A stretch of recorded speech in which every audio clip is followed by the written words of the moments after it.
All right, what is up, you guys? We are here for a random Tuesday night shit show. Just the two of us, as opposed to the Sunday night shit show. And as you guys probably know by now, but if you haven't tuned in yet, we are 2 out of 4 on the Pro Wrestle Zone podcast.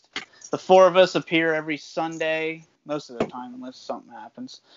And then, there's some other great content like Collector's Corner, you and Dan meet up a lot of the time. So Really cool stuff on that channel over there. So you can go check that out. Link will be in the description. But what's up? Go ahead and introduce yourself. Hello, everybody. I am Rick from the Pro Wrestle Zone podcast. I am glad to be here on the DVD Freaks channel, just shooting the shit, talking about stuff.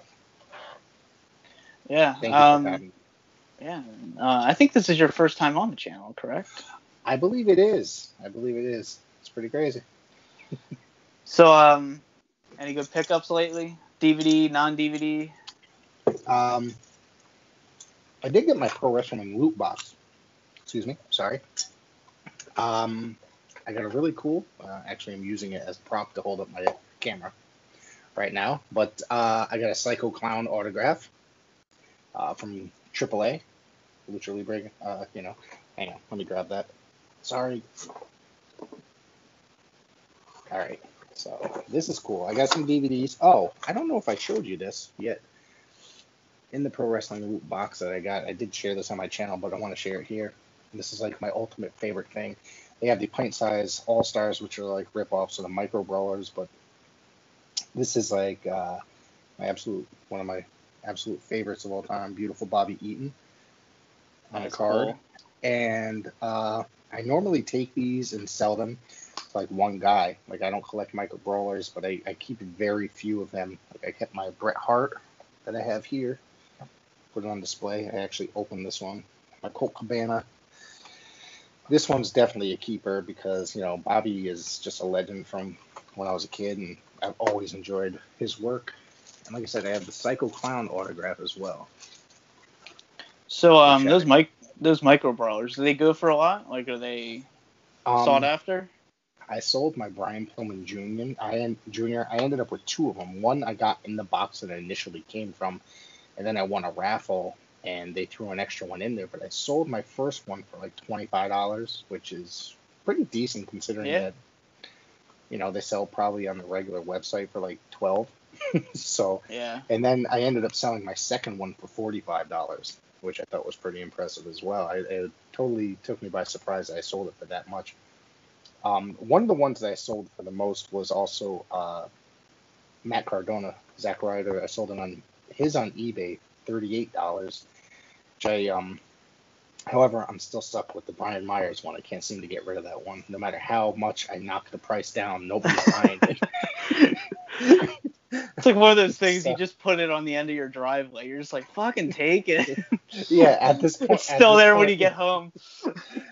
At this point, yeah. But so I was just like, I just took it off eBay. I said, forget this. I was like, even at like $15, and I think I marked it down to 12 at one point, and it still sat there for a few weeks.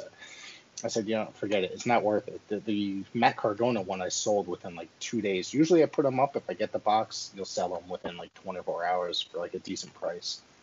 So I usually sell really good on eBay, but there's one thing I have on there that I thought was pretty valuable, but for some reason nobody fucking wants it. It's a sealed WrestleMania 25 Blu-ray. That's interesting. Which WrestleMania Blu-rays are pretty sought after. Yeah. And it's just like, nobody wants it. I've knocked the price down. So if anyone wants it, for fuck's sake, message me. Like, go get it. Like, here, take it. I've had shirts up there. Like, I get, I take the shirts out of the boxes if I'm like, oh, crap, I don't want this.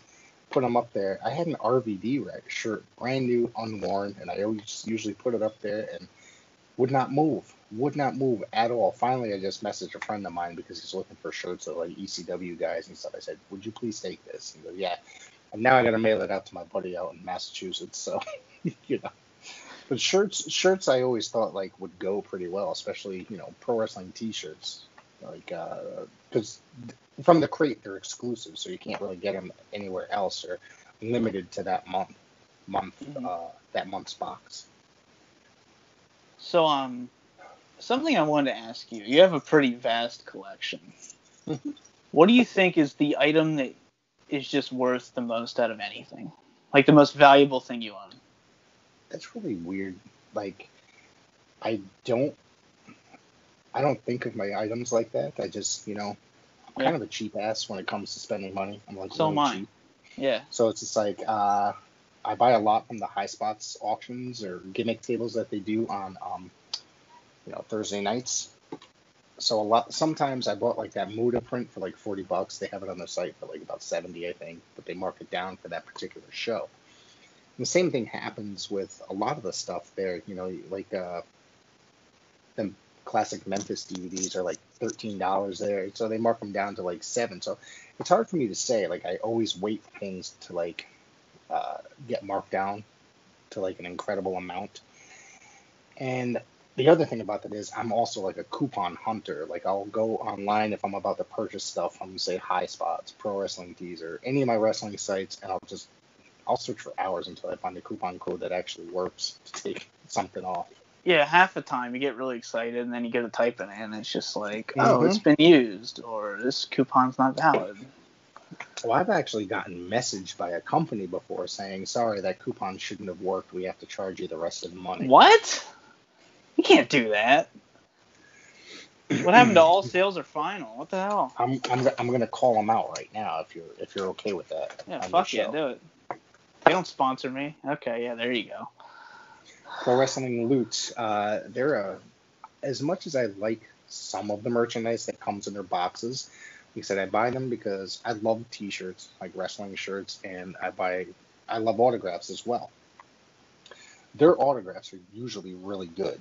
I think I've gotten disappointed once. I got a Blue Meanie autograph, and I was like, "Get this the fuck out of my house." I think I sent it to Dan actually. So, I was like, "Take this." I gave him like a whole bunch of stuff one day, and I threw that in there, and then a bunch of DVDs I couldn't get rid of on eBay either. on top of like the stuff that I told him he was getting. But their customer service is horrific. Like I really. And I'm not the only person that said it. And it's like, you pay for the box a month before, and then you get it at the beginning of the month or like the second week. At first, when I first started buying the mystery crates, I had no idea how they actually work. So I messaged them, asking them. Nobody got back to me. Nobody would respond to me whatsoever. And I'm like, this is weird. So then I go on their Facebook page. They just get negative review after negative review. I'm like, well, fuck, they already charged my card. But then they start having a sale where they're filling up these boxes, and they were just put $15 each. Was like holiday special. They're just loading as much stuff into them. $15. So that's awesome. I bought 4 of them. So I said, well, that's $50, right? 15, yeah, or 60, whatever. 60, yeah. I found the coupon and it marked it down to where I was paying $20 for all 4. Literally, by the time I woke up in the morning, there was an email from the owner telling me that that's an error. The coupon should have been blocked. And I was pissed. I was legitimately pissed. I ended up getting my boxes, but a lot of the items were just pure garbage. I ended up selling. I got a John Cena towel in there. I ended up selling that. That actually sold on eBay. I never thought that I'd fucking sell that thing, but I put it up on eBay and somebody bought it. And the Blue Meanie autograph I ended up getting rid of. But like I said, I can't really put a price on anything. I hate doing that to things. I don't think I've spent a lot of money in the last like year on merchandise because I've been in that position ever since this pandemic started. Especially, I've been going hard, spending for a while I spent at least a couple $100 a week just on bullshit. So on wrestling merch.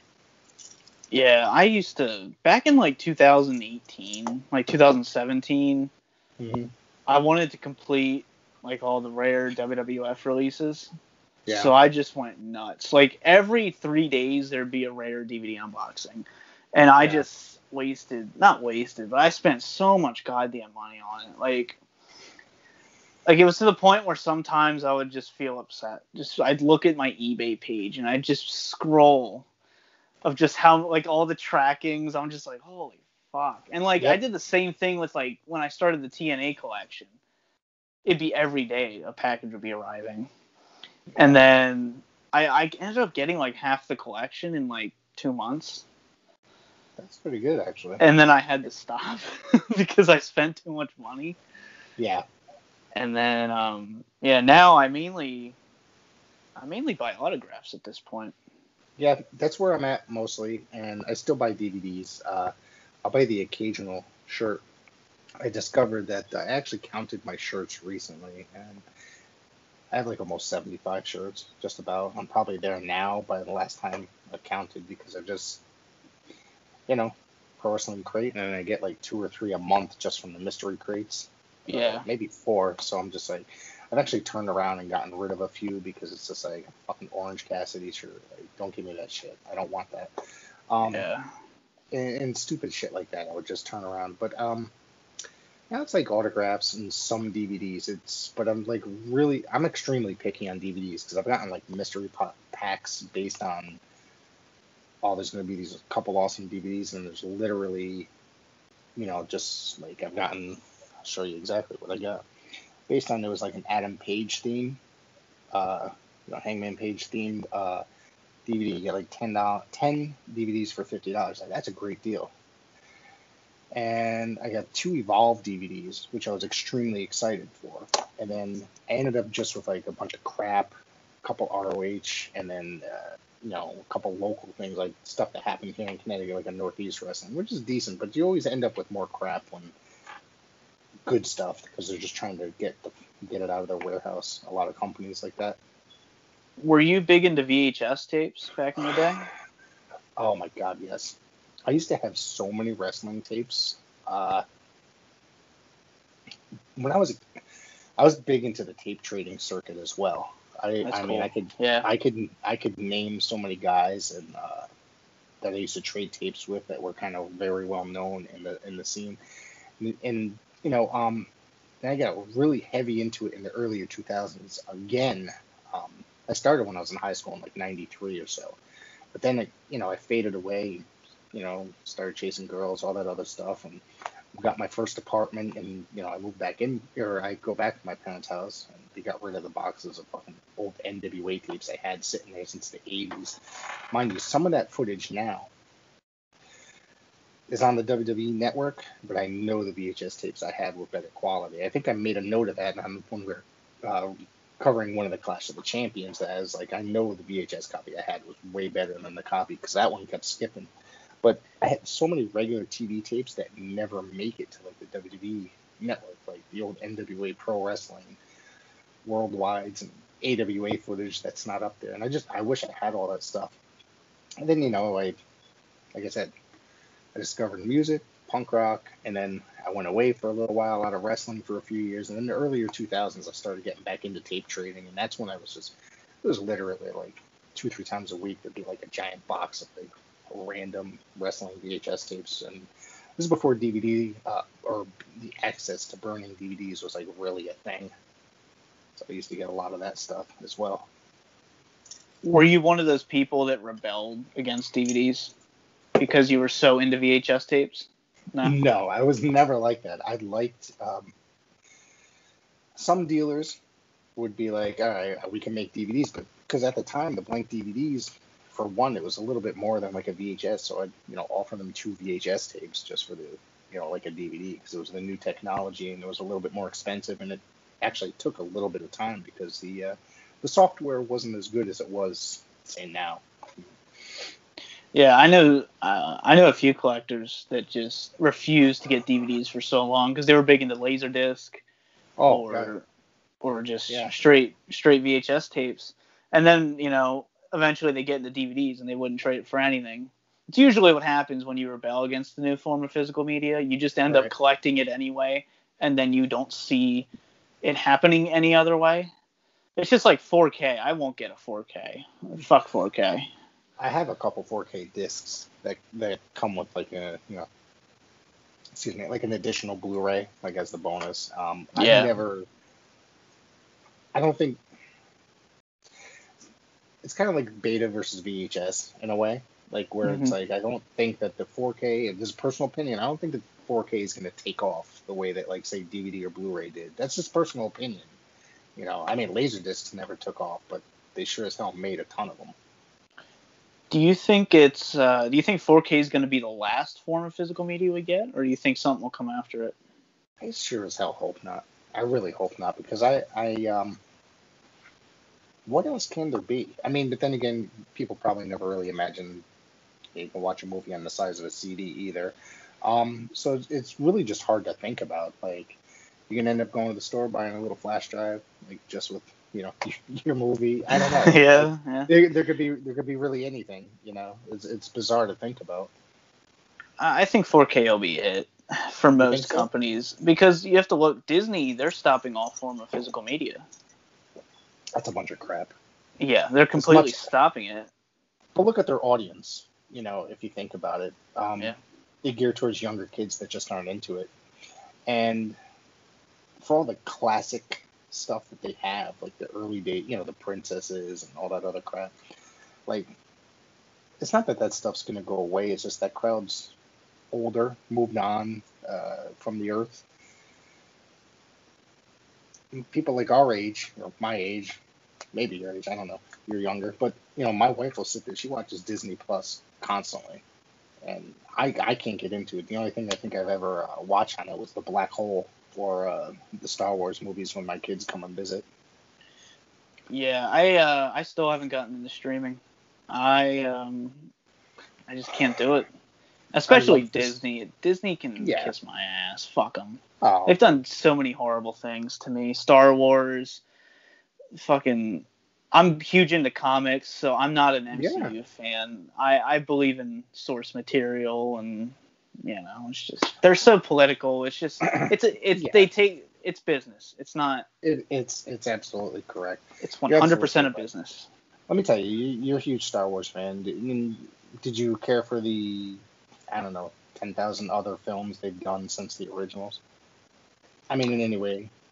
Um, I don't want to get into a Disney Star Wars rant. I think my audience knows how I feel about those. But I think I did like Rogue One. I did. That one was a little difficult for me to get into. I probably have to go back and watch it again. I think the reason why I didn't necessarily enjoy it was because I watched it with my kids, who at the time were probably like 11 and 8 at the time.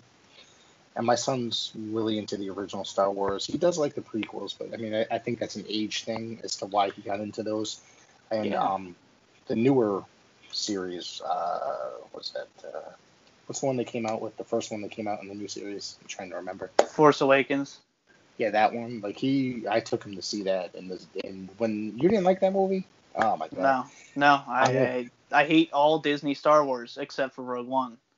I really enjoyed The Force Awakens myself, and I got to tell you that I saw it twice. I saw it on Christmas Eve. Me and my wife went and saw it. About 3 days later, my kids came to visit, and I took them, and I sat, in between my two boys. And when the Millennium Falcon made its first appearance, the look on my son's face was amazing. And that's when I was like, yeah, it was like, this movie works. I thought it worked. Just that movie. The other two were kind of but that one I particularly liked better than a lot of them. Yeah, I the original trilogy. I don't think there's any movies I've ever watched more times than the original Star Wars trilogy. Um, I would say my favorite is A New Hope, Episode 4, okay, or the I like original it. for purists. And Empire is to me the best, but Absolutely.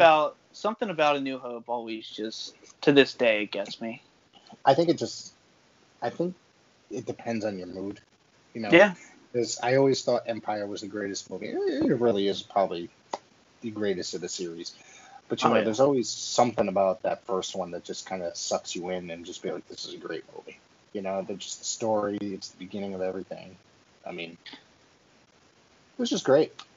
Yeah. And then Yeah. the prequels, I'm kind of indifferent with the prequels. There's certain Mhm. aspects I respect, and there's certain aspects I hate. I am one of those people that I came to appreciate them Right. because at least it's George Lucas's vision. Right. It may not be that great of a vision, but at least he was involved. At least they didn't fuck him over and throw away and shred his outlines and lie to him just to get him to sell the company. Right. So yeah, it's episode 3's good. That's I probably the like it. highest. That's the highest praise I can give the prequels. It's good. It's I saw that watchable. when I did see that in the theater when it came out, and I was pretty damn excited for that So because was I. I had already seen the other two, and it was just like, this is fucking horrific. But I remember exactly, I think, because those movies, they're in the theater for months after they come out. Yeah. And I remember I'm walking down the street, and my buddy saw me. He stopped his car and at the stoplight and yelled out the window. He goes, "Rick, the new Star Wars movie fucking rules. You have to go see it." That's amazing. I mean, this is a kid that I grew up with that was like obsessed with Star Wars. I mean, he's just Star Wars everything. That's like his favorite thing. So it's like I said, oh, all right, I'll check it out. So and the next thing you know, me and my wife at the time went and saw that, and I was like, damn, that was a good movie. I really enjoyed it. Mhm. So Yeah, I think episode 2 is just the worst disaster you could. Like, the thing about Phantom Menace, like, there are some that whole chase scene or race, whatever you want to call it, the that pod is just race. yeah, the pod. It goes on for like fucking half hour. It's just I wasted like I could have gone up and taken the shit and come back. It's still going on. It's because it was new technology. They wanted to show it Yeah. off. It's all Mhm. about that technology, George. But yeah, this was fun, man. You want to come on again? Let's do it. Absolutely. Thank you. And if you guys enjoyed this, you can see it a couple times a week on the Pro Wrestle Zone podcast. Where can we find you? You can find me on Instagram and Twitter. My handles are the Rick Del Santo. I'm putting up video content on IGTV as well. Anything that little micro content, 5-10 minutes. Be going through my record collection and doing random wrestling blurbs. Also, don't forget to subscribe to the Pro Wrestle Zone podcast on YouTube and like, share, subscribe, and harass your family to like, share, and subscribe as well. All right, so that'll about do it. Hope you guys enjoyed this. For now, this has been the DVD Freak. Peace out.